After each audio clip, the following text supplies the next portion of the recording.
Alrighty, we got one of the heavy hitters from the early 2000s, this one being The Grudge, based on a Japanese movie called, I believe it's Ju-on. Came out around the same time as The Ring, which was also based on a Japanese movie, which I might review at some point in the future. But yeah, I remember this one coming out. It was a pretty big deal. I mean, it had Sarah Michelle Gellar in it, so like she was like hot off the heels of Buffy, I think, at the time. I could be wrong, but I think it was about the same time. And like, I Know What You Did Last Summer and all of her, like, her biggest stardom period, I guess, was in this. I think it was before Scooby-Doo, but I can't really remember. Anyway, she's in it. Bill Pullman's in it. There are other actors that I can't remember the names of. One of them is like super familiar and it's really irritating, but I cannot remember her name. Anyway, whatever. She was... What was she in? Doesn't matter. If you really care, you can, like, IMDb it.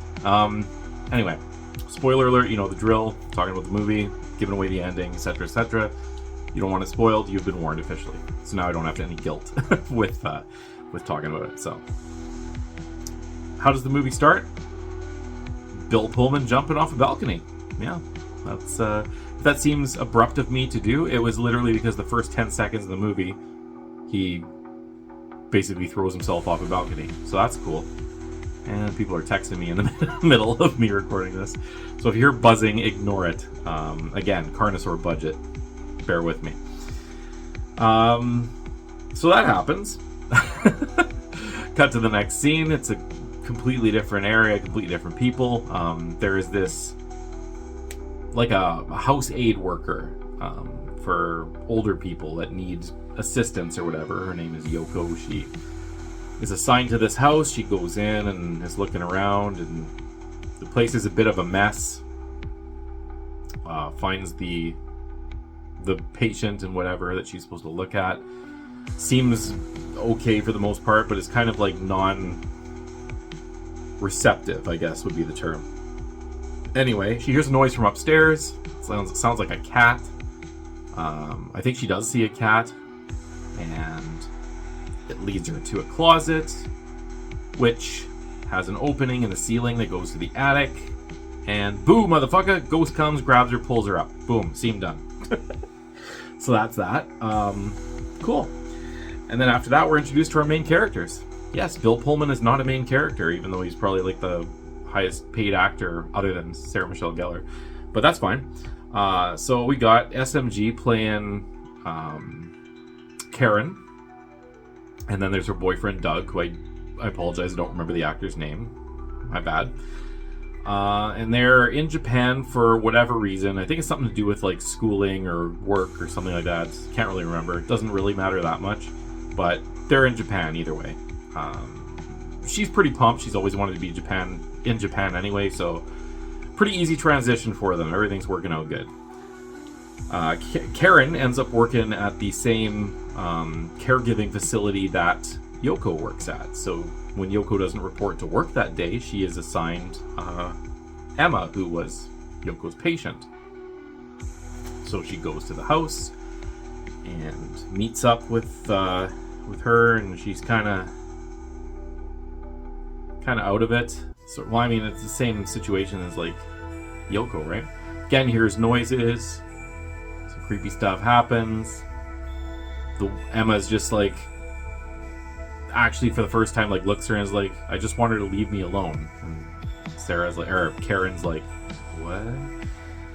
Anyway, you see the ghost like pretty much right away, so that's cool. Like hair molding in the wall and stuff, and it's like crawling down the wall and making that weird like guttural throat noise. I'll probably attempt to do it later in the video, but I will not do it justice, so maybe I won't. Anyway, yes, highlight of the video, me making like a weird frog noise, but anyway. Yeah, so that happens. And she is now missing too, so that's cool. There's a detective who is sent to investigate, and he... Oh, geez, I don't remember the order of things. So there's a detective that investigates, and then there's like the boss, like Karen's boss, who goes to the house. I believe the investigation's first. They find like... No, okay, investigation's later. Ignore me. Okay, so there is like a real estate agent or something who's showing the house to Emma's daughter, son, and daughter-in-law. So I guess they're going to live there and take care of her. Make life easier, I guess, for them. They don't have to pay like an agency to send, aides or whatever there to help. So that's cool. Getting all set in. Basically, the son and his wife, aka the daughter-in-law, are going to live there, and then Susan is going to, be there for support as well. So that's fun. So the son's name is Matthew, daughter's name is Jennifer, and Jennifer is the actress that I know. I know her. I know who this actress is. I cannot think of who it actually is. Was she in Cruel Intentions? Am I wrong? Or am I just associating that with her because Sarah Michelle Gellar was in it? And I don't remember. Anyway, it doesn't matter. They don't last long anyway, needless to say. Ghosties get them. Spoiler alert, whatever. So that's fun. Then there's a police investigation that is looking into the disappearances and whatnot and of the son and daughter-in-law, and they arrive at the house when Karen's boss had already arrived there. Oh my god, I'm so sorry. So Karen's boss comes to check because Yoko was missing. Now Karen's missing, so something's going up. So he goes to the house, sees Yoko's bike outside, enters the house, sees Emma. Emma is deceased now, and Karen is in a corner, like terrified, like motionless, speechless, just like frozen. She seems to take it a little bit better because she does eventually snap out of it. The police arrive. What's the detective's name again? I can't remember. Naka...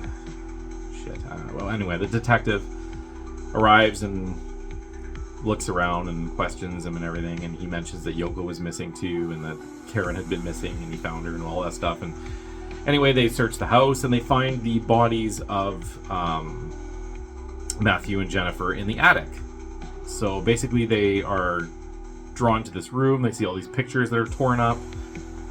They see like little doodles that a kid was doing or something, and flies are coming out of the closet. So that's always a good sign when you're doing a missing persons investigation, right? Good times.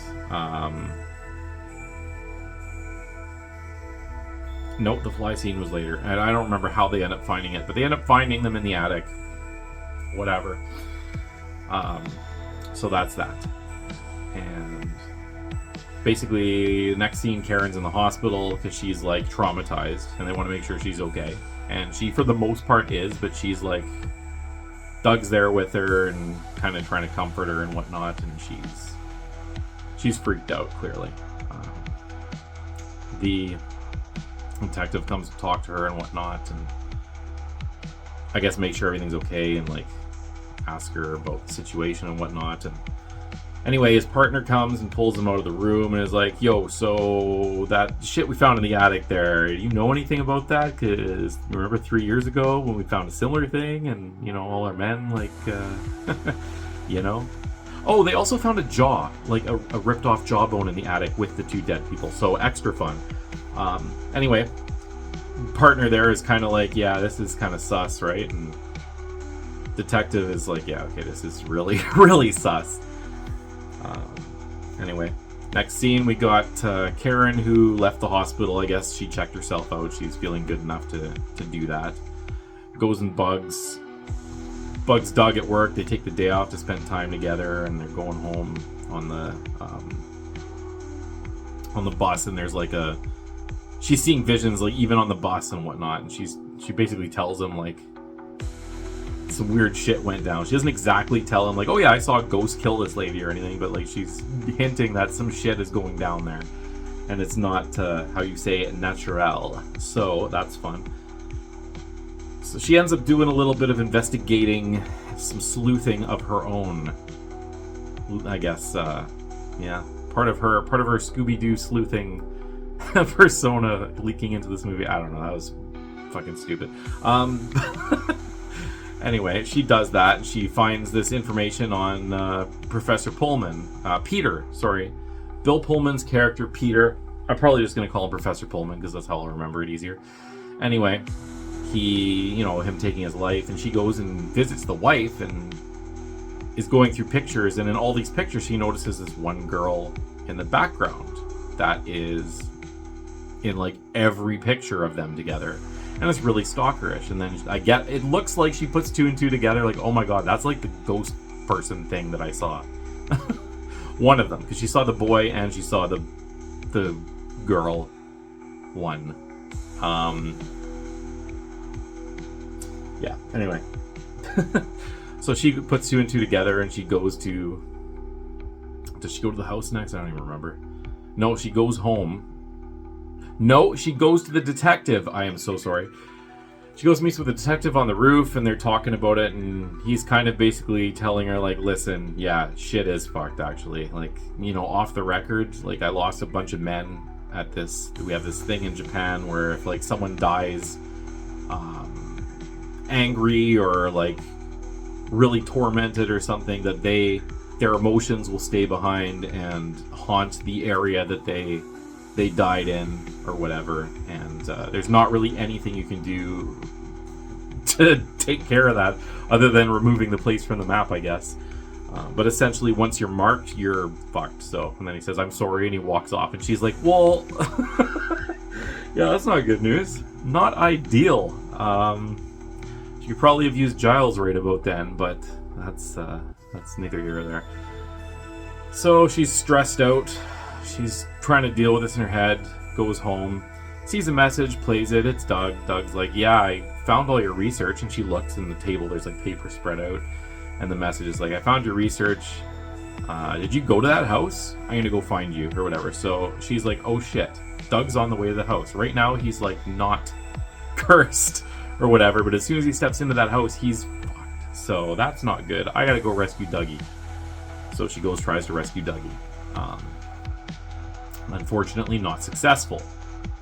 She gets into the house and she sees like a flashback of Professor Pullman at the house, looking for, I guess, this girl.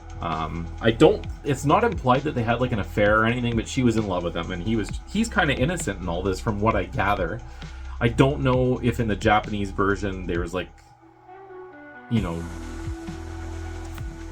things adult natured happening between the two, but in this one I don't believe there was, or at least I didn't allude to it. He sees the kid alone, like in the bathtub, like hurt or whatever or something, and he like takes the kid and tries to talk to the kid to make sure he's okay. The kid's fine. Goes exploring. He sees the room with all the torn up pictures and whatnot, and scribbles on the ground and everything, and this is where the flies coming from the closet scene happens. So he sees the flies coming out of the closet. He's like, oh, that's not great. Opens the closet, sees the attic access panel open, and he like moves it, and boom, the woman who was in love with him's body falls through there. He's like, oh god. And then he goes and he sees like the father had hung himself. So what happened essentially is the father found the journal, saw that that his wife or girlfriend or whatever was in love with this professor, blind rage, like murder killed his family, and then removed himself from our plane of existence, if I may put it that way. And the cat, he drowned the cat too. So yeah, the cat noises, that's why there's cat noises, because the cat actually is a ghost too. Something cool, a little unrelated, but something cool about Japanese folklore and whatnot is their ghosts are a little bit different than ours. Now, I don't know too much about it, but I was doing some research, and like a lot of their spirits are called, I think it's yokai, or it's pronounced something like that. I don't know if I'm pronouncing it properly, but it's spelled like it would be pronounced yokai. And they're like really cool. Like they do the weirdest thing. There's one with like one leg and one eye that like hides in an umbrella, and then there's another that just like, it doesn't matter. Anyway, their ghosts are a lot more interesting than ours. Even their basic ass ghosts, like in the Grudge, like these seem like slightly above par basic ass ghosts. They're humanoid, you know what I mean? They look dead and they are dangerous. So I mean, we've seen that in American cinema before, but there's that little hint of weird Japanese creepiness in there, which is kind of cool. They did do that well. Anyway, so Professor Pullman sees the dad hanging, sees the wife, fall out and land on him, and takes off. And I guess it's alluded to, the scene at the beginning of the film was him not being able to deal with it. I guess. I don't know. Or maybe it was the ghost making him do that, or pushing him or something. I don't know. It doesn't allude to that too much, but long story short, SMG snaps out of her vision, and that's when she sees Doug on the ground, and he's like alive and like reaching for her, and he's like kind of traumatized. Obviously he's seen some shit, right? As everyone in this film at this point pretty much has. So forgot to mention, before Karen arrives and before Doug arrives and all that, the detective had taken it upon himself to go burn the place down. He's reflecting after his conversation with Karen and looking at the pictures of his men that died investigating and whatnot. He's like, yeah, you know what, fuck this. Gasoline, we're torching the building. Anyway, a valiant effort, right? Remove the building, it'll remove the curse, essentially, because you're removing the place. Good plan. Not usually for arson, but in this case, I'll make an exception. Anyway, so that happens. So there's like gas on the floor and stuff, and there's like a mess everywhere. And that's why she's like, what the fuck happened? Anyway. So Doug is like really out of it, like shaken, not stood. No, but like he's traumatized and he can like barely move and function. And so Karen's trying to pull him to the door, and that's when stop motion creepy yokai girl comes down the stairs. And there are things about the CGI or whatever they used in this. I don't know if it was practical or CGI or both. I assume it was both, but there's things about it that are cool, like the stop motion look when it's coming down the stairs. That was really cool. Some of the other effects, like when they're like the ghosties are like screaming and stuff, look kind of silly. It's in that stage of like CGI where it's a little bit too clean to look real, if that makes any sense whatsoever. I don't know if that makes sense, but it's like they were still learning to superimpose a CGI image with the same lighting as the natural surroundings of the original film. Anyway, it's slightly noticeable. But I've seen films come out in the last like 2 years that look worse than this, so it's not a bad thing really. Anyway, Ghostie's crawling up on Doug, ends up basically sucking the life out of him. They show her crawl right up to his face, hair goes over the size of his face, and then Doug's dead. So that's no good. And then it starts crawling up on Karen, and that's not good either.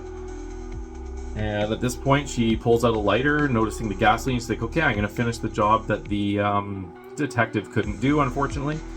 I don't know if they found his body or not, but I think the ghostie got him too. But anyway, Zippos it, grabs her hand, but she flings it.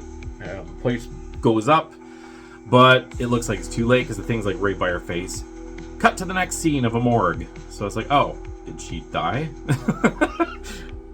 And we find out right away, so that's actually not too bad. They're not gonna like fake us out or anything for too long. So good on them for that. Yeah, she's in the morgue. She's basically there to identify Doug's body, and she's like not ready to process the fact that he's dead yet. Clearly that's like a difficult thing for anyone losing their partner. Yeah. So anyway, she's in there, and then she goes to the thing, and a hand comes out, and it's like the ghost girl's hand, and hair comes out of the side of it, and she's like, ugh!